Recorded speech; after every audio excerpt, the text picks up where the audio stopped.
আউযুবিল্লাহি মিনাশ শাইতানির রাজিম। বিসমিল্লাহির রহমানির রহিম। মুআজ্জাজ মুহতারাম বাবা ভাইয়েরা, আজকে আমি আপনাদেরকে অত্যন্ত গুরুত্বপূর্ণ একটি আয়াতে কারিমার আলোচনা শোনাবো। আপনারা যদি সেই আয়াতে কারিমার আমল করেন, এতে করে আল্লাহ পাক রাব্বুল আলামিনের যত সৃষ্টি আছে সমস্ত সৃষ্টি আপনার অনুগত হয়ে যাবে, বাধ্যগত হয়ে যাবে। সুবহানাল্লাহ, সুবহানাল্লাহ, সুবহানাল্লাহ।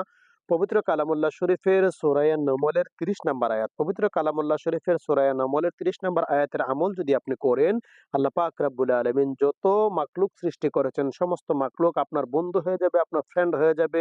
এই হিংস্র প্রাণী যদি আপনাকে আক্রান্ত হওয়ার সম্ভাবনা থাকে, তাহলে ওই হিংস্র প্রাণী থেকে আপনি নিরাপত্তা বোধ করতে পারবেন। বিশেষ করে যারা মালয়েশিয়া পাম বাগানে কাজ করতেছেন তাদের জন্য অত্যন্ত গুরুত্বপূর্ণ আমল আমি বলে দিচ্ছি। তা হচ্ছে পবিত্র কালামুল্লাহ শরীফের সূরা নমলের ৩০ নম্বর আয়াত। আল্লাহ পাক রাব্বুল আলামিন হযরত সুলাইমান আলাইহিস সালামের দোয়া সম্বন্ধে আমাদেরকে জানিয়েছেন। তা হচ্ছে ইন্নাহু মিন সুলাইমান ওয়া ইন্নাহু বিসমিল্লাহির রহমানির রহিম।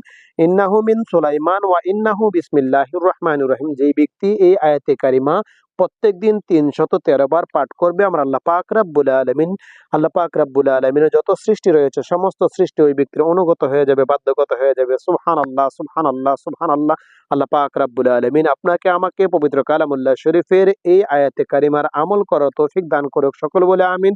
বড় পীর আব্দুল কাদের জিলানী রাদিয়াল্লাহু তাআলা আনহু উনি বলেছেন, যদি কেহ তোমরা আমার বন্ধু হতে চাও, কেহ যদি আমার সাহায্য প্রাপ্তি আমার সাহায্য পেতে চাও, তাহলে অবশ্যই তোমরা একটি আমল করতে হবে। আর সেই আমলটা হচ্ছে তোমরা প্রত্যেকদিন ৩১৩ বার দুরূদ শরীফ পড়বা, ১৬৬ বার লা ইলাহা ইল্লাল্লাহ পড়বা, ৭০ বার আস্তাগফিরুল্লাহ পড়বা। তারপরে তোমরা পড়বা আল্লাহুল কাফি রাব্বুনাল কাফি কাসাবনাল কাফি ওয়াজাদনাল কাফি লিকুল্লি কাফি কাফানাল কাফি ওয়া নিয়ামাল কাফি আলহামদুলিল্লাহ। সুবহানাল্লাহ, সুবহানাল্লাহ, সুবহানাল্লাহ।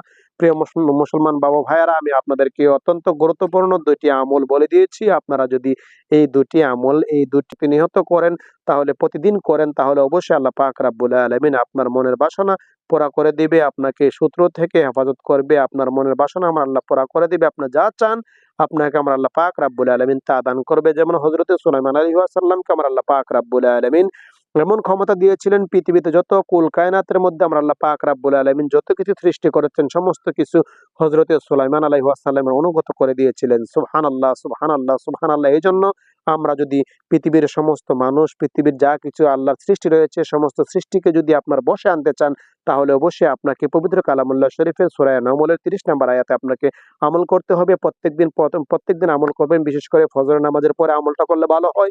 আপনি যদি প্রত্যেকদিন ফজরের নামাজের পরে, বেশিক্ষণ সময় লাগবে না, ৫ মিনিট অথবা ১০ মিনিট সময় লাগবে, আপনি পড়বেন বিসমিল্লাহ, আপনি পড়বেন ইন্নাহু মিন সুলাইমান ওয়া ইন্নাহু বিসমিল্লাহির রহমানির রহিম। ইন্নাহু মিন সুলাইমান ওয়া ইন্নাহু বিসমিল্লাহির রহমানির রহিম। আল্লাহ পাক রাব্বুল আলামিন আপনাকে